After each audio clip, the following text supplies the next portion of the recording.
Welcome back to The Price of Business. I'm your host, Kevin Price, talking to you about you and your business. Going to spend some time with Ladora Davis, author of a book called Love Children. And actually, I think it's actually called Olalita.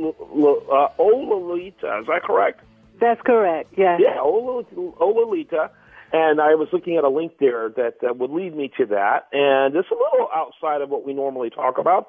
But I got to tell you, it's an interesting story. It's a great tell, and I'm glad we were able to spend some time talking about it. Why don't we start off with your story, your personal story that led you to writing this book?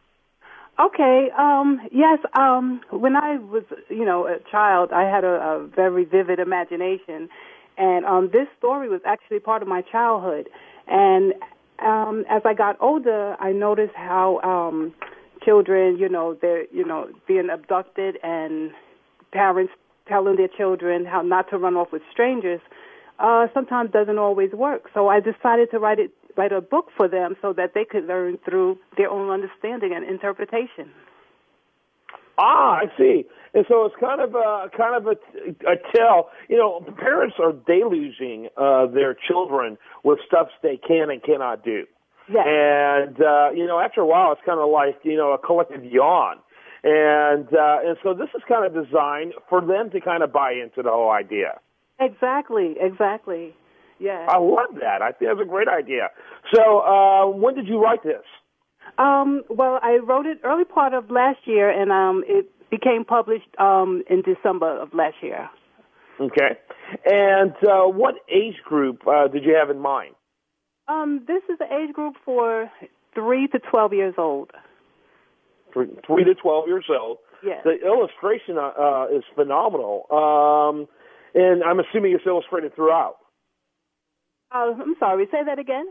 So tell me about the illustrations that's used.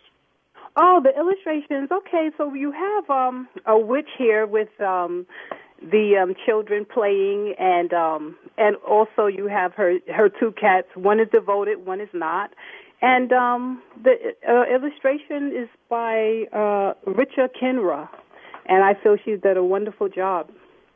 Yeah, looking at the cover, I would say so. The cover is very interesting. The lady in question, the old witch, looks unfortunately, looks both scary and yet somebody you could know in your neighborhood. Yes, exactly. Yes. And I wanted it to be that way because a lot of times when we tell children not to talk to strangers, we never exactly explain to them what a stranger is. So, right. So, at least, like the man next door, the lady next door could be a stranger, but a lot of times children don't look at it that way. They might they might feel a stranger as like a monster or something like that. So, so in this story, you have this witch who actually transform herself into a queen. And so also making it more easily for the children for her to capture the children.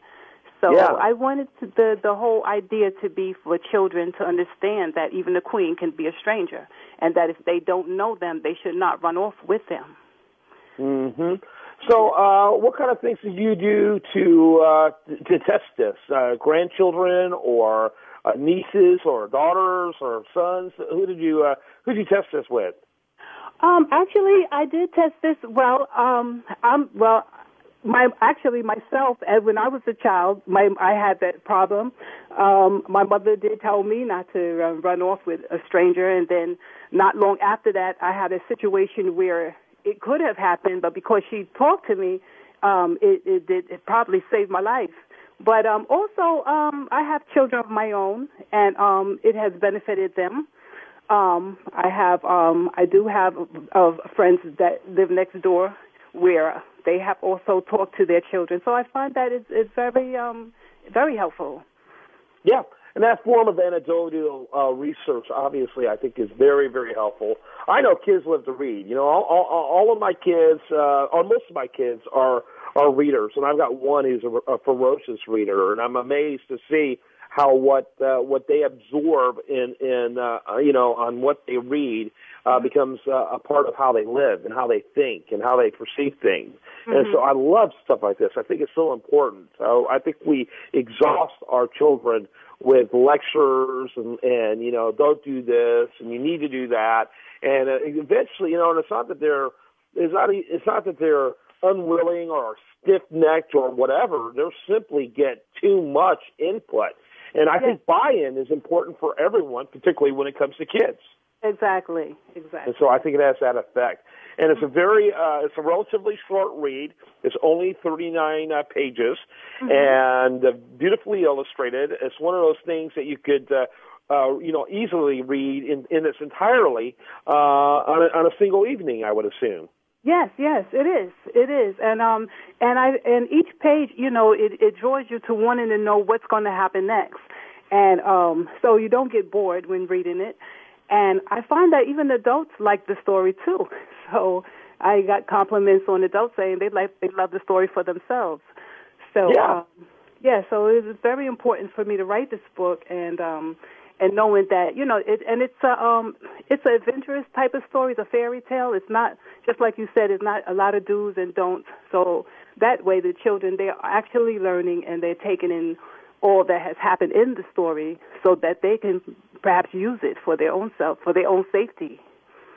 You indicated you had a life experience when you were young that, apparently you carried all the way to the point of writing this book. But when is that moment that you decided you were going to go ahead and write this? Well, actually, I wrote this book. I wrote the manuscript 10 years ago. And my husband kept urging me to go ahead and get it published. So yes, I did have this manuscript laying around, and he loved this story so much, my husband Les, and so finally I said, you know what, I'm going to go ahead and do this. I feel this could help children. It's very much needed. And so yes, and I'm glad I actually accomplished that. So it's a phenomenal accomplishment. I think it's going to be great for everyone out there. It's a great opportunity to learn. What website would you like people to go to learn more about it? Okay, the viewers could go to outskirtspress.com/lovechildren, or one word. And also, they can also go to Amazon.com and BarnesandNobles.com to learn more. And that's Old Lolita. That's all you have to look up, Old Lolita. And I love the concept. It's a great one, very timely.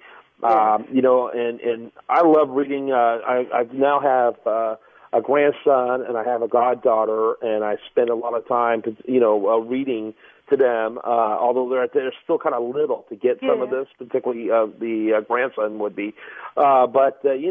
This is a great way of teaching your kids without them even knowing you're doing it.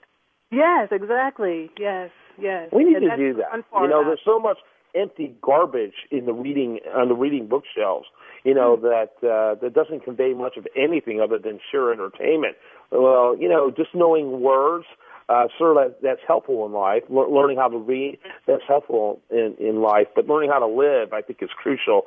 And I think that this book is something that can contribute to people to be able to do just that. Thanks so much for spending time telling us about it. Thank you so much for having me. Yeah, it's a great topic, and I know we've got a lot of people out there who are parents and grandparents where something like this would resonate. I want to encourage them to check this out, outskirtspress.com/lovechildren.